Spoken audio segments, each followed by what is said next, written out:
మీరు ఈరోజు వినబోయేది మన చరిత్రలో ఉండే ఒక గొప్ప యోధుడి కథ. త్రిమూర్తులను మెప్పించి బ్రహ్మ పాశుపత నారాయణాస్త్రాలను పొందినవాడు. మాయాయుద్ధానికి మారుపేరు.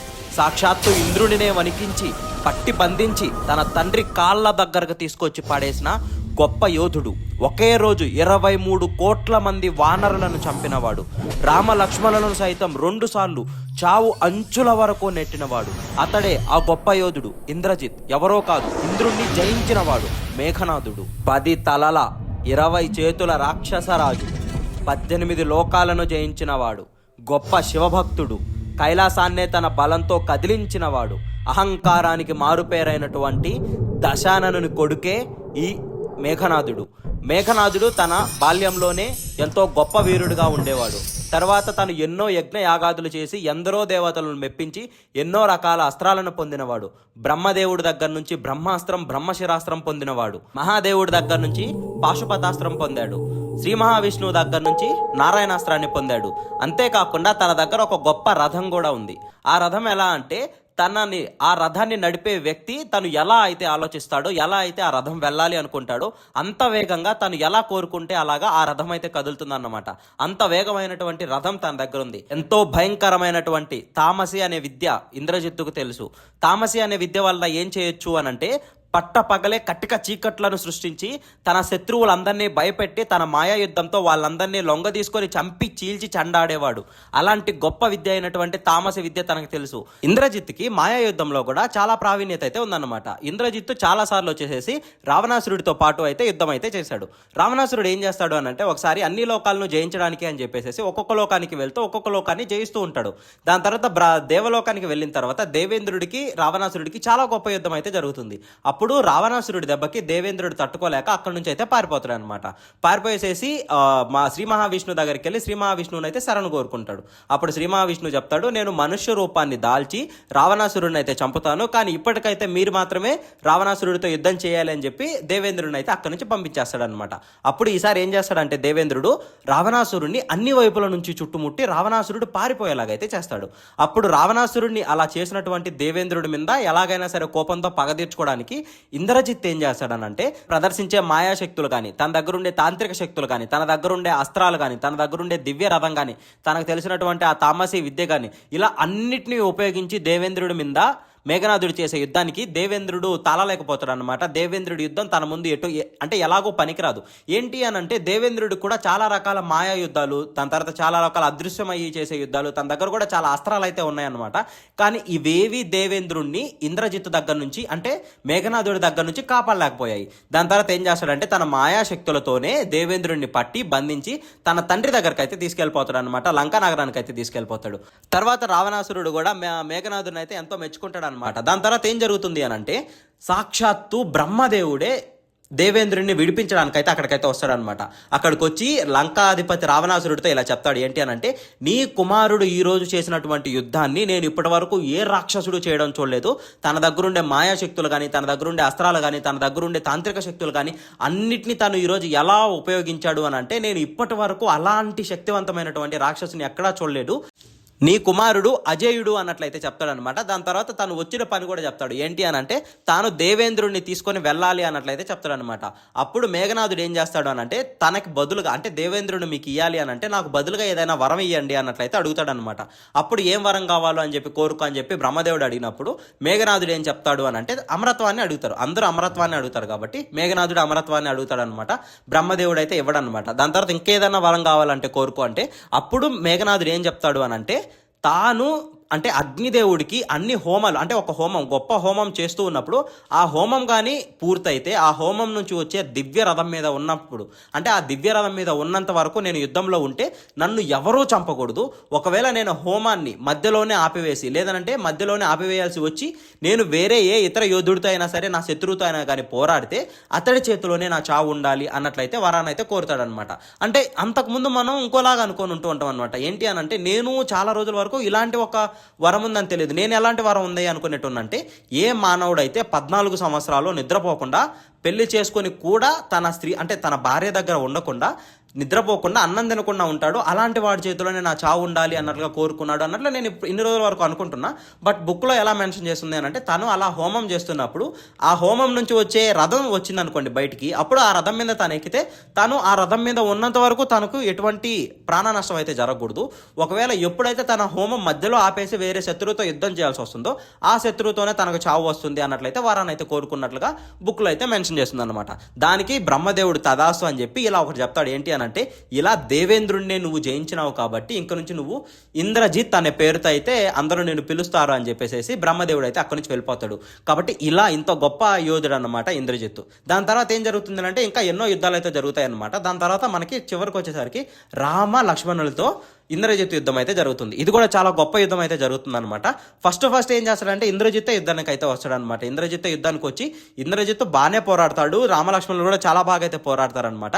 కానీ ఏంటి అని అంటే, ఇంద్రజిత్తు వేసే ఒక బాణం ఏంటి అని అంటే నాగపాశం. నాగపాశం అంటే ఏంటి అని అంటే, మామూలుగా నాగాస్త్రం అందరికీ తెలుసు అనమాట. నాగాస్త్రానికి గరుడాస్త్రం వేస్తే విరుగుడైతే వస్తుంది. కానీ నాగపాశం అంటే ఏంటి అని అంటే, అదొక ఉచ్చు అన్నమాట. వల మొత్తం అంతా నాగులతో సంబంధించినటువంటి ఒక వల అన్నమాట. దానికి విరుగుడు అయితే ఉండదన్నమాట. కొన్ని ఉంటాయి. వరుణ పాశం ఉంటుంది. ఆ వరుణ పాశానికి కూడా అంత తొందరగా అయితే విరుగుడు ఉండదు అనమాట. అది కూడా ఎలా అంటే, అదొక ఉచ్చు లాంటిది, వల లాంటిది, ఒక్కసారి అయితే బంధించేస్తుంది. అలాగే నాగపాశ ఇంకా డేంజరస్ అనమాట. అది ఏంటి అని అంటే, ఆ పాయిజన్ అంతా వచ్చేసేసి, అంటే ఆ నాగులు ఉండే పాయిజన్ అంతా మన బాడీలోకి వెళ్ళిపోయేసేసి చిన్నగా మన బాడీ అయితే చావుకు దగ్గరగా అయితే వెళ్ళిపోతూ ఉంటుంది అనమాట. అలాంటి ఒక భయంకరమైన అస్త్రాన్ని లక్ష్మణుల మీదకి, ఇద్దరి మీదకి అయితే ప్రయోగిస్తాడనమాట. ఏం జరుగుతుంది అని అంటే, వాళ్ళిద్దరి మీదకి ఆ నాగపాశం అయితే వదలబడిన తర్వాత వాళ్ళిద్దరూ ఆ నాగపాశానికి అయితే బందీలు అయిపోతారు. ఎలా అయిపోతుంది అంటే, వాళ్ళ శరీరం మీదంతా అంటే ఆకుపచ్చటి నాగుపాములన్నీ తిరుగుతూ వాళ్ళ శరీరం మీదంతా బంధించేసి ఉంటాయి అనమాట. అవి ఏం చేస్తాయంటే, వాళ్ళ శరీరానికి ఆ విషాన్ని అయితే ఇస్తూ ఉంటాయి అనమాట. వాళ్ళ శరీరం తెలియకుండానే మరణం వైపు వెళ్తూ ఉంటుంది అనమాట. సో అంతటి చావు దెబ్బ అయితే కొడతాడనమాట. ఏమనుకుంటాడు అంటే, ఇంకా ఆ తను వేసిన నాగపాశానికి విరుగుడు వాళ్ళెవరి దగ్గర ఉండదన్నమాట. సాక్షాత్తు గరుత్మంతుడే వచ్చి తీస్తే గానీ ఆ నాగబంధనాలు అయితే పోవు. కానీ మనుషులు కాబట్టి గరుత్మంతుడు ఎందుకు వస్తాడులే అన్నట్లుగా ఏం చేస్తాడనంటే, ఇంద్రజిత్ అక్కడి నుంచి వెళ్ళిపోతాడు అనమాట. ఎలా అనుకుంటాడంటే, ఇక వాళ్ళు చచ్చినట్టే అన్నట్లుగా అనుకునేసేసి ఇంద్రజిత్ అక్కడి నుంచి వెళ్ళిపోతాడు. కానీ ఏం జరుగుతుందనంటే, ఇంద్రజిత్తుకు తెలియని విషయం ఏంటి అనంటే, అక్కడ ఉండేది సాక్షాత్తు శ్రీ మహావిష్ణువు అనమాట. శ్రీ మహావిష్ణువే అలా ఉన్నప్పుడు గరుత్మంతుడు ఎలా ఉంటాడు చెప్పండి. సో గరుత్మంతుడు ఏం చేస్తాడంటే, అప్పటికప్పటికే రాత్రికి వచ్చేసేసి తాను మాత్రమే తీయగలిగినటువంటి ఆ నాగపాశాన్ని అయితే లక్ష్మణుడి దగ్గర నుంచి, దాని తర్వాత శ్రీరాముడి దగ్గర నుంచి, ఇద్దరి దగ్గర నుంచి అయితే తొలగించేస్తాడనమాట. అలాగా శ్రీరాముడు లక్ష్మణుడు అయితే ప్రాణాలతో అయితే బయటపడ్డారనమాట. అలా ఫస్ట్ యుద్ధంలోనే శ్రీరాముడిని లక్ష్మణుడిని ఆల్మోస్ట్ చావు అంచుల వరకు తీసుకెళ్ళి, అలా గరుత్మంతుడు వచ్చి ఆ నాగపాశాన్ని తీసేంత వరకు కూడా ఏం చేయలేకపోయేంత వరకు అయితే తీసుకెళ్ళిపోతాడు అనమాట. అలా బంధించిన తర్వాత కూడా వాళ్ళిద్దరి మందికి ఎన్ని బాణాలు వదులుతాడు అని అంటే వాళ్ళు అలాగా బంధించి కింద పడిపోయి ఉంటారు కదా, అప్పుడు ఎన్ని బాణాలు వదులుతాడు అని అంటే, వాళ్ళ శరీరం మొత్తం బాణాలతో పడిపోయేసేసి శరీరం నుంచి రక్తం దారాలు కారేంతటి వరకు వాళ్ళనైతే డ్యామేజ్ అయితే చేస్తాడనమాట. దాని తర్వాత అయితే ఇంద్రజిత్ అయితే వెళ్ళిపోయి అంటే చనిపోయాడు అనుకుని వెళ్ళిపోతాడు, కానీ బతికిపోతారనమాట. దాని తర్వాత ఏమవుతుందంటే, ఇంద్రజిత్తును పంపించకుండా ఈసారి రావణాసురుడు ఏం చేస్తాడంటే, ఎంతో మంది రాక్షసులను పంపిస్తుంటాడు. వచ్చిన రాక్షసుడు వచ్చినట్టే చచ్చిపోతూ ఉంటాడు. ఎవరెవరు వస్తారో వాళ్ళందరినీ వచ్చిన వాళ్ళని వచ్చినట్టు చంపేస్తారనమాట. అలాగే కుంభకర్ణును కూడా చంపేస్తారు. దాని తర్వాత ఇక తప్పక తానే మళ్ళీ వెళ్ళాలి అని చెప్పి తెలిసినప్పుడు మళ్ళీ ఇంద్రజిత్తు ఇంకొకసారి యుద్ధానికి అయితే వస్తాడు. అప్పుడు ఇంద్రజిత్తు చేసిన యుద్ధం నేను చదువుతూ ఉన్నంత వరకు నాకు అనిపించింది, ఇలాంటి గొప్ప యోధుడా ఇంద్రజిత్తు, అలాంటి గొప్ప యోధుడు ఎందుకు అధర్మం వైపు ఉన్నాడు అన్నట్లు కూడా నాకు కనిపించింది అనమాట. కానీ ఇంద్రజిత్తు ఎలా అంటే, చాలా గొప్ప యోధుడే కానీ ధర్మాధర్మాల గురించి తెలిసినా కానీ పట్టించుకోడు అనమాట. తెలిసినా కానీ ఫాలో అవ్వడు అనమాట. వాళ్ళ తండ్రి ఏం చెప్తే తనకు అదే అనమాట. ఇక్కడ నాకేంటి అని అంటే, విభీషణుడికి, దాని తర్వాత మనం చూస్తే కుంభకర్ణుడికి, దాని తర్వాత ఇంద్రజిత్కి, వీళ్ళ ముగ్గురికి తేడా ఏంటి అని అంటే, విభీషణుడు చెప్పాడు తప్పని చెప్పి, కుంభకర్ణుడు కూడా చెప్తాడు తప్పని చెప్పి, కానీ ఇంద్రజిత్తు చెప్పడు. ఎందుకంటే వాళ్ళ నాన్న కాబట్టి ఇంద్రజిత్తుకు చెప్పేంత ఇది లేదు, కానీ తప్పని తెలుసు అనమాట ఇంద్రజిత్తుకు కూడా. కుంభకర్ణుడు తప్పని చెప్పాడు, కానీ వాళ్ళ అన్న సైడ్ నుంచే యుద్ధం చేశాడు.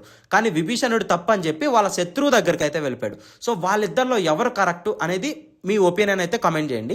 కానీ ఇంద్రజిత్తు వాళ్ళ నాన్న చేసే తప్పైనా కానీ వాళ్ళ నాన్న ఏం చెప్తే అదే తనకి శిరోధార్యం. ఇప్పుడు మీరు ఆలోచిస్తే, శ్రీరాముడికి దశరథ మహారాజు ఏం చెప్పాడో, పితృవాక్య పరిపాలన అంటారు కదా, ఏం చెప్పాడో అదే శిరోధార్యమైనప్పుడు రావణుడి కొడుక్కి రావణాసురుడు ఏం చెప్తాడో అదే శిరోధార్యం అవడంలో తప్పుందా, రైట్ ఉందా, మీరు ఒకసారి ఆలోచించి కమెంట్ చేయండి అనమాట. సో తను మళ్ళీ యుద్ధానికైతే పంపుతాడు అనమాట. ఎవరిని? ఇంద్రజిత్తుని. వీళ్ళిద్దరి మీద యుద్ధానికైతే పంపుతాడు. అప్పుడు ఇంద్రజిత్ చేసే యుద్ధం అది అంత గొప్ప యుద్ధం. నేను చదువుతున్నంత వరకు నాకు ఎంత బాగా అనిపించింది అంటే, ఇలాంటి యుద్ధం చేశాడా అన్నట్లయితే నాకు అనిపించింది అనమాట. వచ్చిన ప్రతి వానరుణ్ణి, వచ్చిన ప్రతి యోధుణ్ణి, వచ్చిన ప్రతి ఒక్కరిని తన బాణాలతో, అంటే ఎలా అంటే తనకు మాయా యుద్ధం తెలుసు అనమాట. ఆకాశం మొత్తం తామసి యుద్ధతో ఆకాశం మొత్తాన్ని నల్లగా అయితే మార్చేస్తాడనమాట. నల్లగా మార్చి వాళ్ళకి కనిపినంతగా అయితే అయిపోతుంది. కానీ శ్రీరాముడికి శబ్దవేదాస్త్రం తెలిసినా కానీ తను ఎంత వేగంగా అయితే తన స్థలాన్ని, అంటే ఒక ఆకాశంలో ఒక దగ్గర ఉండి ఒక బాణం వేస్తే ఆ దగ్గర మళ్ళీ ఉండడు అనమాట. వీళ్ళు ఇంకొక బాణం వేస్తానికి అక్కడ ఉండడు. ఇంకో దగ్గరికి వెళ్ళిపోయి ఇంకో బాణం వేస్తాడు, ఇంకో దగ్గరికి వెళ్ళి ఇంకో బాణం, ఇంకో దగ్గరికి వెళ్ళి కొన్ని వందల బాణాలు, ఇంకో దగ్గరికి వెళ్ళి వందల బాణాలు, అలా ఆకాశం మొత్తం తానే అయ్యి ఎన్ని వేల లక్షల బాణాలు అయితే వేస్తాడు అని అంటే, ఆ ఒక్కరోజే వానరులను దాపు 23 కోట్ల మందిని తాను ఆ ఒక్కరోజే చంపేస్తాడనమాట. అలాంటి యుద్ధం చేస్తుంటే రామలక్ష్మణులు కూడా ఏమీ చేయలేకైతే అయిపోతారనమాట. తను అంత దారుణమైన యుద్ధం అయితే చేస్తాడు. తామసి విధితో మొత్తాన్ని చీకటి చేసినటువంటి తను మొత్తం అన్ని 4 దిక్కులు తానే ఉన్నట్లుగా అయితే యుద్ధం చేస్తాడనమాట. తను ఎక్కడున్నాడో ఆ సమయానికి అక్కడికి బాణం వేసే తలకి ఆ సమయానికి అక్కడ ఉండడు అనమాట. అక్కడ మాయమైపోతాడు. అలాంటి మాయ యుద్ధం చేసినటువంటి ఇంద్రజిత్తు అంతమందిని చంపేసిన తర్వాత శ్రీరాముడు వచ్చి లక్ష్మణుడి దగ్గరికి వెళ్ళి చెప్తాడనమాట, నాకు తెలిసి ఇప్పుడు ఇతడు బ్రహ్మాస్త్రాన్ని అయితే వాడబోతున్నాడు, కాబట్టి మనం ఏం చేద్దామనంటే మన సైన్యాన్ని కాపాడుకోవడానికి, ఇది మీరు ఒకవేళ నన్ను తిట్టుకున్నా కానీ నేను ఇది చెప్పాలి కాబట్టి చెప్తున్నాను, ఒకవేళ మన సైన్యాన్ని కానీ మనం కాపాడుకోవాలి అని అంటే ఆ బ్రహ్మాస్త్రం వచ్చి మన మీద పడ్డ దాన్ని సహించి మనం స్పృహ కోల్పోయినట్లు నటిద్దాము, అప్పుడు తను మనం చనిపోయాడు అనుకొని ఇక్కడి నుంచి వెళ్ళిపోతాడు అని చెప్పి శ్రీరాముడే లక్ష్మణుడితో చెప్తాడనమాట. అలా చెప్పేసిన తర్వాత ఏమవుతుందంటే తను నిజంగానే బ్రహ్మాస్త్రాన్ని అయితే వదులుతాడు. వీళ్ళు అలా నటించాలి అనుకుంటారు కానీ ఆ బ్రహ్మాస్త్ర ఘాతానికి వీళ్ళు కూడా అంటే ఎలా అంటే ఏ కదలిక లేకుండా పడిపోతారు అనమాట. రామ లక్ష్మణులు ఇద్దరు కూడా ఏ కదలిక లేకుండా అయితే పడిపోతారు. ఎంతో మంది సైనికులు అయితే చచ్చిపోతారు అనమాట. అంటే వానరులు ఎంతో మంది అయితే చచ్చిపోతారు. దాని తర్వాత వాళ్ళకి ఏం చేయాలో అర్థం కాక అప్పుడు ఏం చేస్తాడంటే జాంబవంతుడు హనుమ ఉన్నాడో లేదో తొందరగా చూసి చెప్పు అన్నప్పుడు సుగ్రీవుడికి అయితే చెప్తాడనమాట. రామలక్ష్మణులు ఎలా ఉన్నారో అడగలేదు, మీరు మిగతా సైనికులంతా ఎలా ఉన్నారో అడగలేదు, ఎందుకు హనుమను మాత్రమే అడుగుతున్నారు అని అంటే అప్పుడు చెప్తాడనమాట, హనుమ ఉన్నంత వరకు రామలక్ష్మణులు మనము మన సైన్యం మొత్తం బతికే ఉంటుంది. హనుమ ఎప్పుడైతే చనిపోతాడో మిగతా అందరూ ఇండైరెక్ట్గా చనిపోయినట్లే లెక్క, వెళ్ళి హనుమ సాయి చూడు అన్నట్లు అడిగితే హనుమ అప్పుడే వస్తాడనమాట. వచ్చి నేను బతికే ఉన్నాను అని చెప్పంగానే అప్పుడు హనుమకి చెప్తాడనమాట, ఇలా హిమాలయాలకు వెళ్ళి అక్కడికి వెళ్ళి సంజీవనిని తీసుకురా అని చెప్పి చెప్తాడనమాట. అప్పుడు ఒక్క ఉదుటున ఆంజనేయ స్వామి అక్కడి నుంచి వెళ్ళి హిమాలయాలకు వెళ్ళి ఆ పర్వతాన్ని తీసుకొచ్చేసేసి అక్కడ పెట్టి వాళ్ళందరినీ బతికిస్తాడనమాట. అంతకుముందు మనం ఏమనుకుంటాము అంటే ఒక్క లక్ష్మణుడి కోసమే ఆ పర్వతాన్ని తీసుకొచ్చాడని మనం అనుకుంటున్నాం. కానీ బుక్లో ఎలా ఉంది అని అంటే ఆ బ్రహ్మాస్త్ర ఘాతానికి రామ లక్ష్మణులు ఇద్దరు పడిపోతారనమాట. ఆ ఇద్దరు పడిపోయిన తర్వాత వాళ్ళ సైనికులు అంటే ఎవరు రాక్షసులు వాళ్ళిద్దరూ చనిపోయారు అని చెప్పి పెద్దగా అరవంగానే చనిపోయారేమో అనుకొని ఇంద్రజిత్ అక్కడి నుంచి వెళ్ళిపోతాడు అనమాట. సో వాళ్ళిద్దరూ అలా పడిపోయిన తర్వాత ఇంద్రజిత్ అక్కడి నుంచి అయితే వెళ్ళిపోతాడు, చనిపోయాడు అనుకునేసేసి. దాని తర్వాత ఆంజనేయ స్వామి తీసుకొచ్చి వాళ్ళకి సంజీవని ఇవ్వంగా అప్పుడు బతికిపోతారు అనమాట. సో అలా అంత గొప్ప యుద్ధం అయితే చేస్తాడనమాట. దాని తర్వాత ఏంటి అని అంటే మళ్ళీ ఇంకొకసారి వచ్చి మళ్ళీ గొప్ప యుద్ధం చేసి ఏం చేస్తాడంటే వాళ్ళందరికీ ఒక కన్ఫ్యూజ్ చేస్తాడనమాట. ఏంటి అంటే ఒక మాయా సీతను తీసుకొచ్చేసేసి వాళ్ళందరి ముందే, అంటే హనుమ ముందే మాయా సీత తలనైతే నరికేస్తాడనమాట. అప్పుడు ఏమనుకుంటారంటే అందరూ హనుమ వీళ్ళందరూ నిజంగానే చంపేశాడేమో అనుకొని ఆ వార్తని శ్రీరాముడి దగ్గరికి వెళ్ళి చెప్తారనమాట. శ్రీరాముడు లక్ష్మణుడు వీళ్ళు ఏం చేస్తారంటే ఇంకా బోరున విలపిస్తూ ఉంటారనమాట. ఈ గ్యాప్లోనే తను ఏంటంటే నికుంభిల చైత్యం ఆ ప్లేస్ దగ్గర తను హోమం చేసే రథం రావాలి అన్నాడు చూడండి, ఆ రథం కోసం వెళ్ళి హోమం చేస్తూ ఉంటాడు అనమాట. ఈ విషయాన్ని పసిగట్టినటువంటి విభీషణుడు లక్ష్మణుని తీసుకొనేసేసి ఆ నికుంభిల చైత్యం దగ్గరికి అయితే వెళ్తాడనమాట. అక్కడికి వెళ్ళిన తర్వాత ఆ హోమాన్ని లక్ష్మణుడైతే మధ్యలో అయితే ఆపేస్తాడు. తను ఏంటి అంటే రాక్షసుడు కదా, ఆ కోపంలో ఏం చేస్తాడంటే తను ఆ హోమం మధ్యలో నుంచి రాకూడదు అనే విషయాన్ని తను మర్చిపోయేసేసి ఏం చేస్తాడంటే హోమం మధ్యలో నుంచి బయటకు వచ్చేసేసి లక్ష్మణుడితో అయితే యుద్ధం చేయడం అయితే స్టార్ట్ చేస్తాడు అనమాట. అప్పుడు కూడా తను అంత సులభంగా అయితే చావడనమాట. ఎలాంటి యుద్ధం చేస్తాడు అని అంటే ఇంద్రజిత్తు వేసే బాణాలన్నిటికీ లక్ష్మణుడి శరీరం నుంచి రక్తం దారలై కారుతూ ఉంటుంది అనమాట. అలాగే లక్ష్మణుడు వేసే బాణాల వల్ల కూడా ఇంద్రజిత్తు శరీరం నుంచి రక్తం దారలై కారుతూ ఉంటుంది అనమాట. అంత దారుణమైన యుద్ధం అయితే ఇద్దరు చేస్తూ ఉంటారు. దాని తర్వాత ఏంటంటే లక్ష్మణుడు వరుణాస్త్రాన్ని ప్రయోగిస్తే దాన్ని రౌద్రాస్త్రంతో ఇంద్రజిత్ అయితే కొట్టేస్తాడనమాట. దాని తర్వాత ఇంద్రజిత్ వచ్చేసేసి ఆ ఆగ్నేయాస్త్రాన్ని వదిలినప్పుడు దాన్ని వచ్చేసేసి సౌరాస్త్రంతో అంటే సూర్యుడి అస్త్రంతో అయితే దాన్ని అయితే కొట్టేస్తాడనమాట. దాని తర్వాత ఇంద్రజిత్ వచ్చేసేసి లక్ష్మణుడి మీదకి అసురాస్త్రాన్ని ప్రయోగిస్తే దానిని ఖండించడానికి లక్ష్మణుడు మహేశ్వరాస్త్రాన్ని అయితే ప్రయోగిస్తాడనమాట. దాని తర్వాత చెప్తూ ఉంటాడు విభీషణుడు తనని చంపేసి అని చెప్పినప్పుడు అప్పుడు లక్ష్మణుడు ఏం చేస్తాడు అని అంటే దేవేంద్రుడి ఒక ఆయుధమైనటువంటి ఐంద్రాస్త్రాన్ని, ఓకేనా, ఐంద్రాస్త్రాన్ని ఏం చేస్తాడు అని అంటే ఇలా ఒక గొప్ప అంటే అప్పటి వరకు ధనుర్వేదంలో లేనటువంటి ఒక డిఫరెంట్ మంత్రాన్ని అయితే చదువుతాడనమాట. ఏంటి అని అంటే, ఓ బాణమ, దశరథ మహారాజు కుమారుడు, ధర్మనిరతుడు, సత్యసంధుడు అయిన శ్రీరాముడు నిజముగా పరాక్రమమున సాటి లేనివాడు అయినచో ఈ ఇంద్రజిత్తును హతమార్చుము అనే ఒక మంత్రాన్ని అయితే చదివేసేసి ఐంద్రాస్త్రాన్ని అయితే ప్రయోగిస్తాడు అనమాట. అప్పుడు ఇంద్రజిత్తు తల అయితే అక్కడికి నుంచి అయితే ఎగిరి తన శరీరం నుంచి అయితే వేరు చేయబడుతుంది అనమాట. ఎందుకనంటే అక్కడ శ్రీరాముడు గొప్పవాడు కాబట్టి అది ఖచ్చితంగా నిజమే అవ్వాలి కాబట్టి అలాంటి ఒక మంత్రాన్ని చదివితే ఖచ్చితంగా తను చంపబడతాడు కాబట్టి అలాంటి ఒక మంత్రాన్ని చదివి లక్ష్మణుడు అయితే చివరికి ఇంద్రజిత్తును అయితే చంపేస్తాడనమాట. సో ఇంత గొప్ప యోధుడు అలా అయితే చంపబడ్డాడు అనమాట. చెప్పాలి అని అంటే రామలక్ష్మణుడు కూడా చాలా గొప్ప యోధుడు. కానీ ఇంద్రజిత్తు దగ్గరుండే కొన్ని అడ్వాంటేజ్లు ఏంటి అని అంటే తన దగ్గరుండే ఎన్నో రకాల వరాలు, ఇంకోటి ఏంటి అంటే తన దగ్గరుండే ఎన్నో రకాల అస్త్రాలు, మాయా యుద్ధాలు, తాంత్ర శక్తులు, ఇలాంటి ఎన్నో రకాల శక్తులు అన్నమాట. మనం చెప్పాలి అని అంటే ఇంద్రజిత్తు రావణాసురుడు కంటే కూడా చాలా గొప్ప శక్తివంతమైన వాడు. అందుకని శ్రీరాముడు రావణాసురుడిని సంహరించిన తర్వాత తను మళ్ళీ అయోధ్యకు వెళ్ళిన తర్వాత అక్కడ ఉండే ఋషులందరూ చెప్తారనమాట, మీరు ఎప్పుడైతే ఇంద్రజిత్తుని సంహరించాడో అంటే లక్ష్మణ స్వామి ఎప్పుడైతే ఇంద్రజిత్తుని సంహరించాడో మేము అప్పుడే అనుకున్నాము మీ యుద్ధం సఫలీకృతమైంది అని. ఎందుకు మీరు అలా అంటున్నారు అని చెప్పినప్పుడు అప్పుడు ఆ మహర్షులు చెప్తారనమాట, ఇంద్రజిత్తు ఎంత శక్తివంతమైన వాడు అని అంటే రావణాసురుడు కూడా తనకి సరిపోడు, అంత శక్తివంతమైన వాడు. ఎప్పుడైతే ఇంద్రజిత్తు పడిపోయాడో వాళ్ళు అప్పుడే ఓడిపోయినట్లుగా అన్నట్లయితే చెప్తారనమాట. సో ఇంత గొప్ప యోధుడు అన్నమాట ఇంద్రజిత్తు. కానీ తను అధర్మం వైపు ఉండే పోరాడాడు కాబట్టి తను మరణించాడు.